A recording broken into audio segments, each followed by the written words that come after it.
After reading, analyzing, and comparing different documents of the regulatory institutions of education in Colombia, it was possible for me to become aware of the great difference that exists between theory, norms, and imaginaries compared to what the reality is, the context, and the factors that modify it. From the process of study, analysis, and awareness, for me, it was also possible to pause my formative process, visit the classrooms, and show what happens there, and then consider what are my objectives, what are my intentions, and what percentage of what I do is useful for me, and what of that will help my students and the society in general. So, after knowing and being part of the Colombian educational context, both in the private and in the official area, it is possible to show that something is failing, that something we are not doing well, and that something is wrong. And it would be logical to blame the teachers, but after reading the documents that govern education and its parameters in Colombia, it is evident that the fall goes much farther, and that it is not from a single person, that it is a collective mistake that we all let go, and that only at the moment of being judged and questioned by others we look for where or with whom to hide, but we don't assume our responsibility, nor do we take the time to analyze and understand the things. The above is closely related to the educational experiences that most Colombians have had, because in the failure we split away and blame the teachers because they didn't know how to teach, because they didn't do anything, and because they didn't know anything, contrary to what happened in the moments of triumph, when we alone with our real effort and dedication we had achieved great things. And all this happens because we don't know the sense of the things, and it is hard to assume that education is a process that has different methods, different moments, and that requires the participation of several parts. And therefore, the results are just the results of the work, the actions, and the efforts of all the parts, not only one side. That is why I consider it is important to review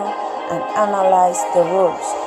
and the documents, because from there it is evident that the mistake arises long before the moment of class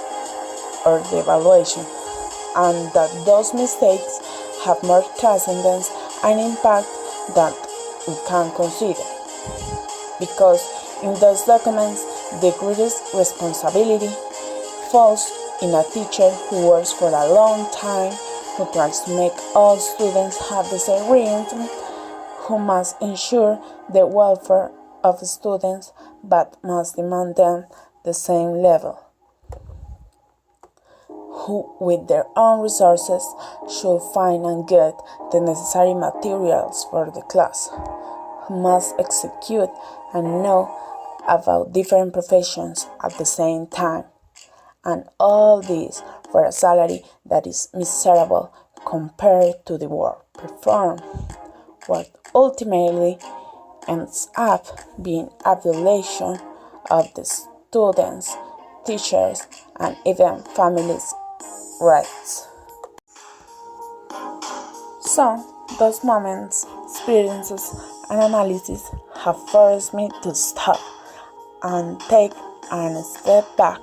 from everything that happens in my career, in my life, and in my profession. And from there, it is necessary to consider what is happening to me, what I want, what I have to do,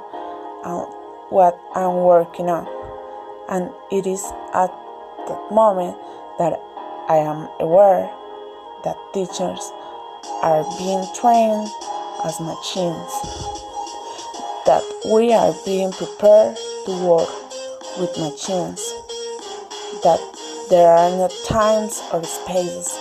that everything is immediate and without a pause, that the process doesn't matter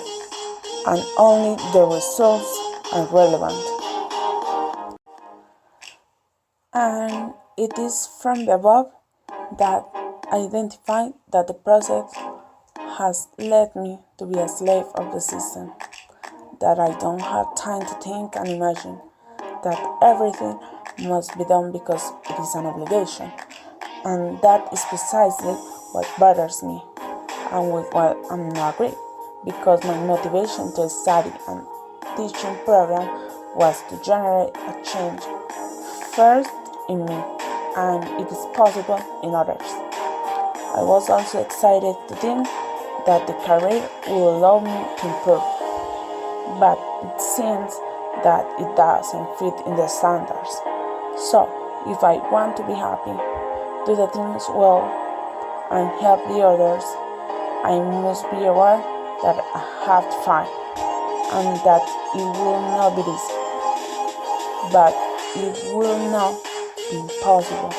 and probably the secret to achieve it is in the desire, the intention, the conviction, and the dedication with which I do the things. I'm not only talking about the great tasks and challenge, but also applying this from the most basic and current actions. Therefore, I believe that it is time to start making some small changes, and it is also the time to rethink and modify the school, the coexistence, the education, the role of the teacher, the role of the students, the classroom, the contextualization, the methods, or the strategies. Then it is the moment to stop complaining, to start doing. It is the moment to act and stop distracting. It is time to change, contextualize, transform, apply, and evaluate to move forward. In conclusion, what remains to be done is to seek the meaning of education and impregnate in it the human essence, because we must be aware that we are people working with people, that we are totally different, that we have different skills, needs, and times, and that also affect us the different factors surrounding us, which also makes me think that it is fundamental to take what already exists and use it to adapt the formation of people according to the context and their characteristics, and not simply do everything according to the standards and prospects of perfection that at the moment of truth they don't apply and they don't benefit anyone.